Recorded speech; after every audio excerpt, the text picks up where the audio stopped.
થરાદમાં સીપુ પાણીની લાઇનમાં ભંગાણ પડ્યું।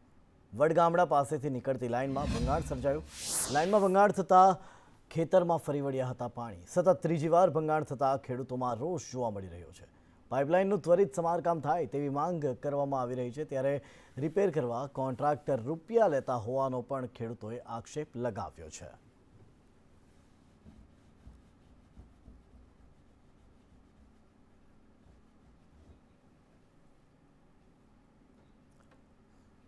પાલિતાણા પાલિકાની વધુ એક બેદરકારી સામે આવી છે। ડ્રેનેજ વિભાગે ખારો નદીમાં ગટરનું ગંદુ પાણી છોડતા શહેરીજનોમાં રોષ જોવા મળ્યો। નદીનું પાણી દૂષિત થતાં લોકોના આરોગ્ય સાથે ચેડા કરવામાં આવતો હોવાનો આક્ષેપ વિપક્ષે કર્યો છે। તો આ પાણી ગ્રામ્ય વિસ્તારમાં ખેડૂતો પણ સિંચાઈ માટે ઉપયોગ કરે છે, ત્યારે સ્થાનિક આગેવાનો અને વિપક્ષે પાલિકામાં રજૂઆત કરી છે। આ અંગે પાલિકાના સત્તાધીશોએ લૂલો બચાવ કર્યો। ડ્રેનેજ વિભાગ તેમજ જવાબદાર અધિકારીને આ બાબતે ધ્યાન દોરી તપાસ કરાવવાની ઉપપ્રમુખે હૈયા ધરણા આપી હતી।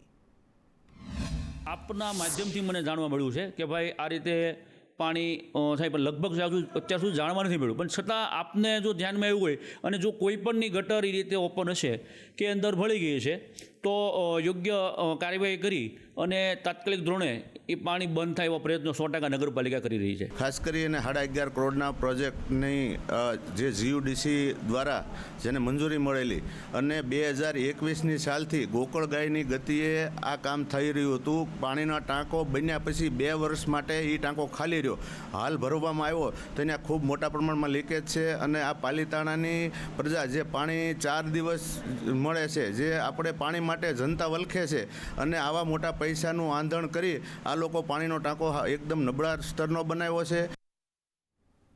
અમદાવાદના ઈસનપુરમાં સ્થાનિકો ત્રાહિમામ પોકારી ઉઠ્યા છે। વ્રજભૂમિ સોસાયટીના રહીશોનો તંત્ર સામે રોષ જોવા મળ્યો। તંત્રની બેદરકારીથી સ્થાનિકો પરેશાન થયા છે। ગટરના પાણી ભરાયા હોવા છતાં કોઈ નિકાલ નહીં।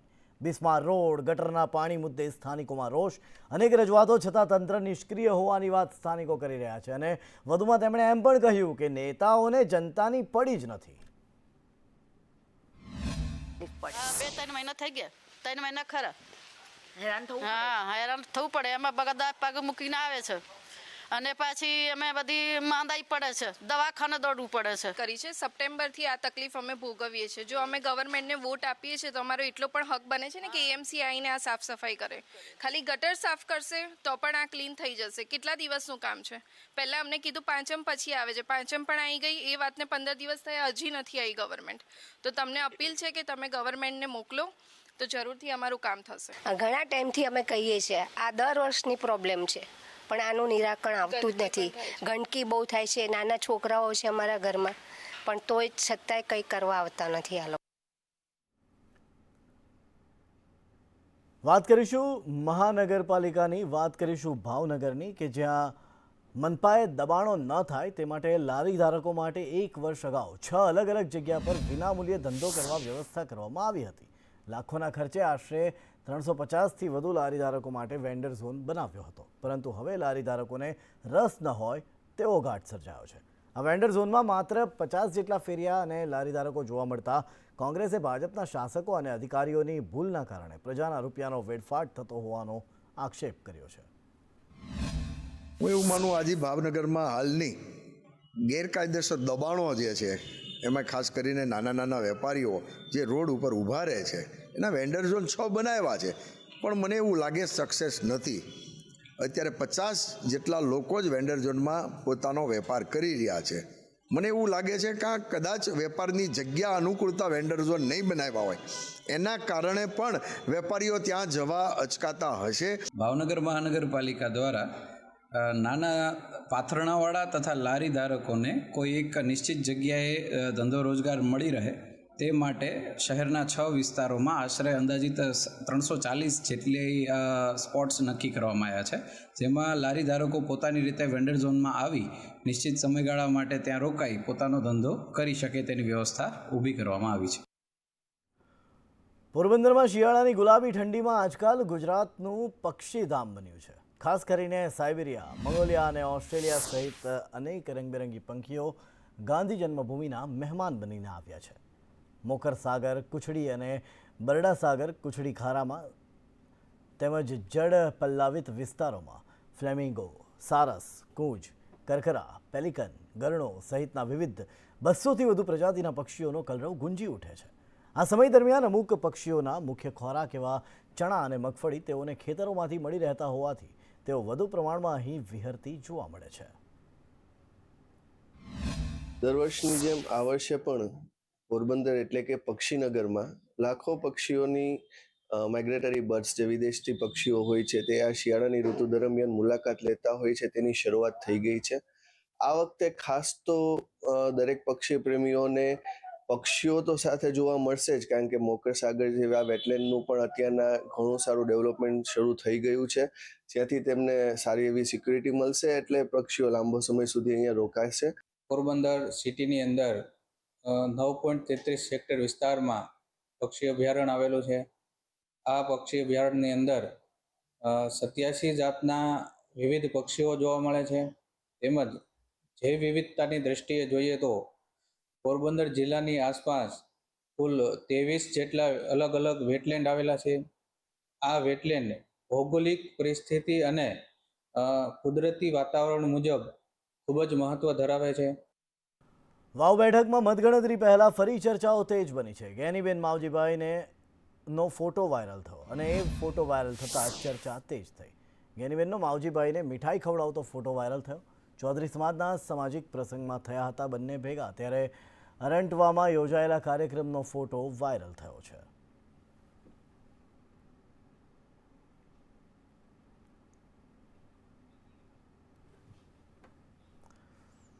સાંસદ મનસુખ વસાવાએ મુખ્યમંત્રીને પત્ર લખ્યો છે. મનરેગાના ટેન્ડરમાં થઈ રહેલી મિલીભગતનો ઉલ્લેખ કરાયો છે.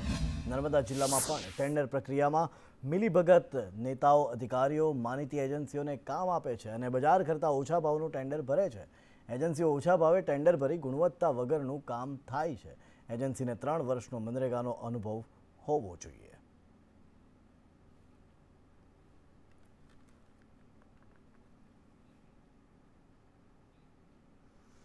નૂતન વર્ષ નિમિત્તે ભાજપનું સ્નેહ મિલન સમારોહ યોજાયો. સીએમ ભૂપેન્દ્ર પટેલના મત વિસ્તારમાં સ્નેહ મિલન સમારોહ યોજાયો.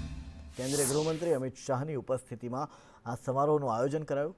અમદાવાદના ધારાસભ્યો, સાંસદો સ્નેહ મિલનમાં હાજર રહ્યા, જેમાં પ્રદેશ શહેર ભાજપના નેતાઓ પણ સ્નેહ મિલનમાં જોવા મળ્યા. સ્નેહ મિલનમાં મોટી સંખ્યામાં કાર્યકરો પણ હાજર રહ્યા હતા.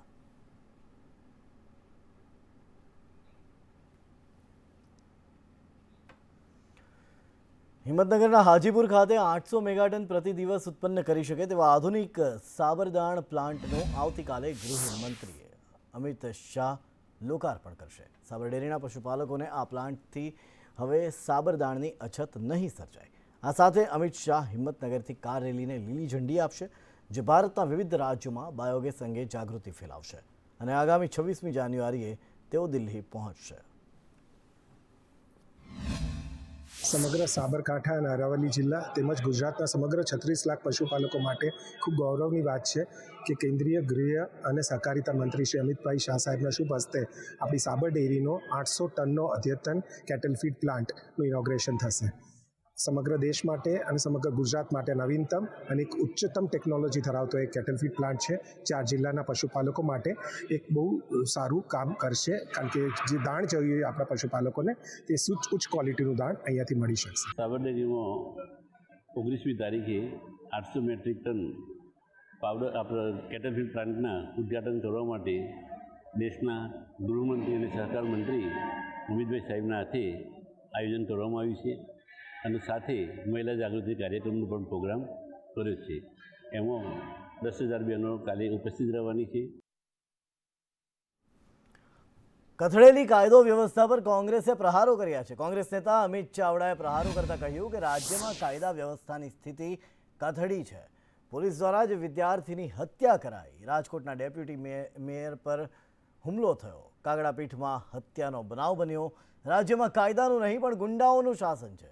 મંત્રીઓને અન્ય રાજ્યોના ચૂંટણી પ્રચારમાં મોકલવામાં આવે અને ગુજરાત સરકાર લોકોને રક્ષણ આપવામાં નિષ્ફળ હોવાની વાત અમિત ચાવડાએ કરી. ગુજરાતની સરકાર ગુજરાતના લોકોને સલામતી આપવામાં, સુરક્ષા આપવામાં સંપૂર્ણપણે નિષ્ફળ ગઈ છે. ગુનેગારો, ગુંડાઓ જાણે હત્યારાઓ બેફામ થયા હોય એવી સ્થિતિનું નિર્માણ છે. સ્પષ્ટ મતલબ છે કે સરકારનો કોઈ પણ જાતનો ડર રહ્યો નથી. પોલીસ અને પ્રશાસનને કોઈ પણ ગણતું નથી. આજે સરકારનું શાસન નહીં પણ ગુંડાઓનું રાજ ગુજરાતમાં હોય, હત્યારાઓ બેફામ થયા હોય એવું સ્થિતિનું નિર્માણ છે. એનું એક જ કારણ છે કે સરકારમાં બેઠેલા લોકો, એ મુખ્યમંત્રીને આખું મંત્રીમંડળ ગુજરાતીઓની, ગુજરાતના લોકોની ચિંતા કરવાને બદલે બીજા રાજ્યોમાં ભાજપની ચૂંટણીઓ જીતવામાં વ્યસ્ત છે. ભાજપ કાઉન્સિલરે કરેલા દુષ્કર્મની ઘટના. આ પ્રવક્તા કરસનદાસ બાપુએ પ્રતિક્રિયા આપતા કહ્યું કે સ્ત્રી સશક્તિકરણની વાતો કરવા ખાતર કરે છે ભાજપ. ભાજપના જ કાઉન્સિલરે દુષ્કર્મ કર્યું. દીકરીને ન્યાય નહીં મળે તો લોકો રસ્તા પર આવશે. દીકરીઓની ઇજ્જત લૂંટવાનું બંધ કરો. અરે રાવણ સારો હતો કે એને લક્ષ્મણ રેખા નહોતી ઓળંગી. તમારો આ સેવક દીપુ પ્રજાપતિ ઘરની અંદર જઈને એ દીકરી ઉપર, એ બેન ઉપર બળાત્કાર કરે છે. શરમ આવવી જોઈએ. તમે ધર્મની વાતો કરો છો. કયા ધર્મમાં આ દુનિયામાં આવા કાર્યો કરવા માટે લખ્યું છે? પાછા વળવાની જરૂર છે. પાપથી ડરવાની જરૂર છે. ધર્મથી ડરવાની જરૂર છે. એક બાજુ તમે સ્ત્રી સશક્તિકરણની વાતો કરો છો ને એક બાજુ તમારો જ સેવક આ ન કરવાના ધંધા કરે છે. ગુજરાત જવાબ માંગે છે, દેશ જવાબ માંગે છે કે તમારી સ્ત્રી સશક્તિકરણની વાતો ક્યાં ગઈ? પાછા વળો. આ કામ કરનારને સખતમાં સખત જો સજા ન મળી, તમારો ખોટો પાર્ટી પ્રેમ જો ક્યાંય આડો આવ્યો, તમારા સેવક પ્રત્યેનો પ્રેમ ક્યાંય આડો આવ્યો અને અમારી બેન દીકરી જેના ઉપર આ કામ થયું છે એને જો ન્યાય ના મળ્યું ને તો ગુજરાત રોડ ઉપર આવશે. પાટણ કોલેજમાં વિદ્યાર્થીના રેગિંગની ઘટના. વીર નર્મદ સાઉથ ગુજરાત યુનિવર્સિટી થયેલ દક્ષિણ ગુજરાતની 300 કોલેજોને સૂચના અપાઈ. જુદા જુદા 27 વિભાગોને સૂચના આપી યુનિવર્સિટીની તમામ કોલેજના પ્રિન્સિપલો સાથે મીટિંગ કરાઈ. રેગિંગ કરનારા વિદ્યાર્થીઓ સામે પગલાં ભરવાની પણ સૂચના અપાઈ છે. વિદ્યાર્થીઓને સસ્પેન્ડ કરવા સુધીના પગલાં ભરવાની સૂચના આપવામાં આવી છે. પાટણ યુનિવર્સિટીમાં ઘટના બની છે એ ખૂબ જ ગંભીર છે. આપણી વીર નર્મદ દક્ષિણ ગુજરાત યુનિવર્સિટીની અંદર 300 કરતાં વધુ કોલેજો અને 27 કરતાં વિભાગોને અમે ઓલરેડી મૌખિક તો જાણ કરી જ દીધી છે અને આજે અમારી મિટિંગ પણ છે. એટલે તેમાં પણ અમે આ અંગે કડકાઈથી જરૂરી માહિતીઓ અને સૂચનાઓ આપનાર છે. વધુમાં જણાવવાનું કે આવા પ્રકારના જે વિદ્યાર્થીને રેગિંગના આ પ્રકારની ઘટનાઓ બને છે તેવા પ્રકારના લોકોને અમે આપના માધ્યમથી એવી સૂચના આપીએ છીએ કે આવા પ્રકારના વિદ્યાર્થીઓ અંગે જેની પાસે માહિતી હોય તેણે તાત્કાલિક પોતાના એન્ટી રેગિંગ વિભાગના સેલને તાત્કાલિક જાણ કરવી અને જરૂર લાગે તો યુનિવર્સિટીની કુલપતિની ઓફિસ જે છે એ લાંબો સમય ખુલ્લી જ રહેતી હોય છે. કોઈપણ વિદ્યાર્થી અહીં આવીને એ મૌખિક રજૂઆત પણ કરી છે અને તરત જ અમે એને જરૂરી એ સંબંધિત કડકમાં કડક પગલાં લેવામાં આવશે. દાહોદમાં નકલી એને હુકમમાં વધુ 6 ઝડપાયા છે. 11 સર્વે નંબરોમાં નકલી હુકમો કરાયા હતા. ઈડીઓએ 112 સર્વે નંબરની ફરિયાદો નોંધી. તપાસમાં પુરાવાના આધારે વધુ 6 લોકોની ધરપકડ કરાઈ છે. ત્યારે પોલીસે તમામને કોર્ટમાં રજૂ કર્યા. તપાસ કરતા અને જરૂરી પુરાવા એકત્રિત કરતા આ પ્રક્રિયા દરમિયાન જે લેન્ડના ઓનર છે કે અથવા જેણે દલાલ મારફતે કામ કરાવ્યું છે કે અન્ય રીતે સંડોવાયેલા છે, આ પ્રકાર અલગ અલગ 6 લોકોની ગઈકાલે રાત્રે અટક કરવામાં આવેલી છે. આ લોકોએ જે પ્રોસિજર છે એને કરાવવાની આઈડિયલ પ્રોસિજર, એ પ્રોસિજરનો ભંગ કરીને સરકારે જે રૂપાંતર ફી કે પ્રીમિયમ રકમ હોય એ નહીં ભરીને સરકાર સાથે જે ફ્રોડ કર્યું છે કે ક્રાઇમ કર્યો છે એ અંતર્ગત પૂરતા પુરાવા મળતા એ 6 લોકોની હાલમાં અટકાયત કરવામાં આવી છે. તો બાબા સિદ્દીકી હત્યા કેસમાં વધુ એકની અટકાયત કરાઈ છે અને આ વખતે અટકાયત પેટલાદથી થઈ છે. એક યુવકની પેટલાદ ખાતેથી અટકાયત કરાઈ. મુંબઈ ક્રાઇમ બ્રાન્ચે સાહિલ મલિકની અટકાયત કરી છે. અગાઉ પેટલાદના સલમાન વોરાની થઈ છે અટકાયત. ત્યારે સાહિલ રિક્ષા ચલાવતો હોવાનું સામે આવ્યું છે.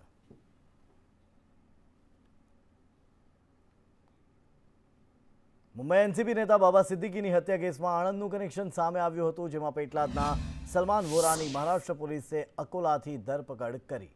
જોકે આરોપીની પત્નીએ સલમાન નિર્દોષ હોવાનો દાવો કર્યો છે. સલમાનને 30,000ની લાંચ આપી આણંદની કર્ણાટક બેંકમાં અકાઉન્ટ ખોલાવવામાં આવ્યું હતું અને બાબા સિદ્દીકી હત્યા કેસના શાર્પ શૂટરને આ બેંક અકાઉન્ટમાંથી ફંડ ટ્રાન્સફર કરવામાં આવ્યું હતું.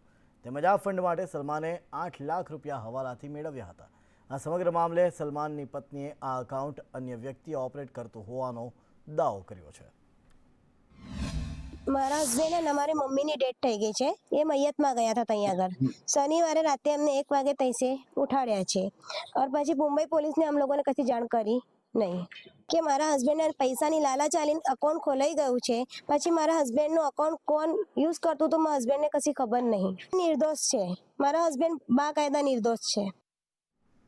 સુરતમાં ડમ્પરે વિદ્યાર્થીને અડફેટે લેવાની ઘટના સામે આવી છે. પાલ પોલીસે કરી ડમ્પર ચાલકની અટકાયત. કમલેશ નામના ડમ્પર ચાલકની અટકાયત કરાઈ છે. પાલ પોલીસે ડમ્પર પણ કબજે કર્યું છે. ચાલકે 13 વર્ષીય વિદ્યાર્થીને અડફેટે લીધો હતો. ટ્યુશન જતા વેદાંત માકોડિયાને અડફેટે લીધો હતો. ઘટનાના સીસીટીવી ફૂટેજ પણ સામે આવ્યા હતા. ઘટના બાદ અન્ય ડમ્પરો સામે કાર્યવાહી કરાઈ અને પોલીસે 3 ડમ્પર ડિટેઇન કર્યા. ચોક બજાર પોલીસ સ્ટેશન વિસ્તારની અંદર એક મર્ડરનો ગુનો દાખલ થયેલો હતો. જેમાં માહિતી એ રીતના છે કે પોલીસને માહિતી મળેલ હતી કે બપોરે અંદાજિત 2:15ની આસપાસ ચોક બજાર વિસ્તારમાં આવેલી પારસ સોસાયટીની અંદર એક ડેડ બોડી મળેલ છે. પોલીસે તાત્કાલિક વિઝિટ કરી અને જે મરણ જનાર છે એ બાબતે તપાસ કરતા મરણ જનારનું નામ સુજલ અશોક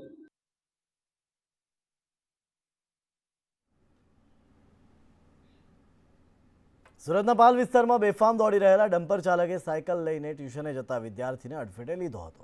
ત્યારબાદ ડમ્પર ચાલક ફરાર થઈ ગયો હતો. જ્યારે આ વિદ્યાર્થીને ગંભીર હાલતમાં ખાનગી હોસ્પિટલમાં ખસેડવામાં આવ્યો હતો. આ ઘટનામાં ઇજાગ્રસ્ત વિદ્યાર્થી વેદાંતના પિતાની ફરિયાદના આધારે ગુનો દાખલ કરી ડમ્પર ચાલકની ધરપકડ કરાઈ છે. ગઈ તારીખ 16/11/24ના રોજ બપોરના સમયે એક ડમ્પર ચાલક ભેસાણથી મોનાક તરફ આવતો હતો. તે દરમિયાન એક વિદ્યાર્થી ટ્યુશને જતો સાયકલ લઈને, ત્યારે સિગ્નલ ઉપર ડમ્પરના ઓવર સ્પીડના કારણે અકસ્માત થયેલ છે. એમાં વિદ્યાર્થીને જમણા પગે ફ્રેક્ચર થયેલું છે અને આ ઘટનાની જાણ થતાં પોલીસે તાત્કાલિક ટ્રક ડ્રાઈવરને ડિટેન કરેલ છે. આગળ ફરિયાદની પ્રોસેસ કરી અને તપાસના કામે ડ્રાઈવરની અટક કરવામાં આવેલી છે. વલસાડ જિલ્લાના પારડી ખાતે મોતીવાડા ગામની યુવતી પર દુષ્કર્મ બાદ હત્યાના કેસમાં પોલીસે તપાસ વધુ તેજ કરી. જિલ્લાના 12 પોલીસ સ્ટેશનના પીઆઈ, પીએસઆઈ, એલસીબી અને એસઓજી બ્રાન્ચની ટીમ તેમજ 3 જેટલા ડીવાયએસપી મળીને 300 જેટલા પોલીસ કર્મચારીઓની બેઠક થઈ. હાલ પોલીસ ઘટના સ્થળ અને આસપાસના વિસ્તારોમાં સઘન ચેકિંગ કરી રહી છે. પોલીસે 50 જેટલા શકમંદોની પૂછપરછ કરી. જીઆઈડીસી અને આસપાસની ચાલીઓમાં પણ સર્ચ શરૂ કર્યું. મોતીવાડા તેમજ આજુબાજુના ગામના લોકોની પૂછપરછ કરવામાં આવી રહી છે. તો ગામના સરપંચ આરોપી પર 50,000નું ઇનામ પણ જાહેર કરી ચૂક્યા છે.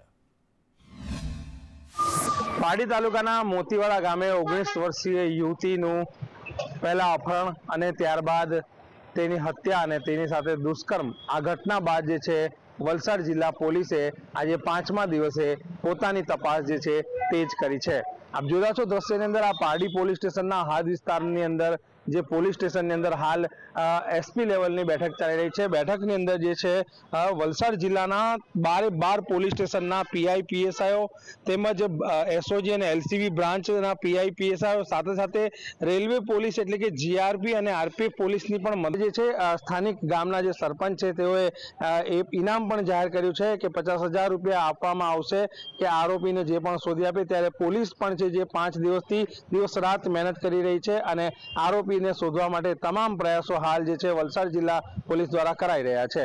જાવેદ ખાન, સંદેશ ન્યૂઝ, વલસાડ. સોમનાથમાં શૌર્ય દિવસની ઉજવણી થઈ. આહિર સમાજ દ્વારા શૌર્ય દિવસની ઉજવણી કરાઈ. શહીદોના શૌર્ય દિવસની ઉજવણી થઈ. રાજ્યભરમાંથી આહિરો સોમનાથ ખાતે ઉમટ્યા હતા. ભવ્ય કાર અને બાઇક રેલી યોજાઈ. 114 આહિર જવાનોની યાદમાં આ રેલી યોજાઈ હતી. સોમનાથ અને ભાલકા તીર્થમાં ધ્વજારોહણ કરાયું. પૂર્વ મંત્રી જવાહર ચાવડા હાજર રહ્યા. પ્રદેશ કોંગ્રેસ ઉપપ્રમુખ હીરા જોટવા પણ હાજર રહ્યા. તો 114 આહિર જવાનોની યાદમાં આ બાઇક રેલી યોજાઈ હતી. સોમનાથમાં આહિર સમાજ દ્વારા શૌર્ય દિવસની ઉજવણી કરવામાં આવી હતી.